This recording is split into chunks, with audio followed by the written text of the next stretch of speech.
হ্যাঁ বলো তো, এটা কিসের শরবত বলো? তরমুজের? না, তরমুজের না, এটা হচ্ছে বিটের শরবত। আরে শরীরে হে বরফটা পড়ে গেল। শরীরে আমার একটু রক্ত কমে গেছে, তো আমি একা খাবো কেন, সবারই দরকার।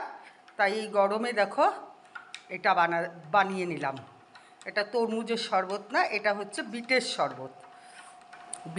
বিট দিয়েছি, গুড়ের জল, তারপরে হচ্ছে তোমার একটু নুন দিয়ে এর মধ্যে বরফের টুকরো দিলাম। একটা বরফের টুকরো তো পড়েই গেল। যাই হোক, ছোট ছেলে এখনও আসেনি, কলেজে আছে, ওটা ফ্রিজে রাখবো, আমি আর ওর বাবা খাবো। ছোট ছেলে তো বাড়িতে নেই, ছোট ছেলে কি অবস্থা হয়েছে দেখছো গরমে। তো ছোট ছেলে বাড়িতে নেই, ক্যামেরা ধরার কেউ নেই, তাই এইভাবেই তোমাদের সাথে দেখাচ্ছি আর এইভাবেই খাচ্ছি। আমি অবশ্য প্রথম খেলাম বরফটা মুখে, খারাপ লাগছে না, ঠিকই আছে। এগুলো তো ধরো অনেকটা লাল হয়ে গেছে, অনেকটা ওষুধের মতন, তো তো সেই কারণে ঠিকই আছে, চলবে।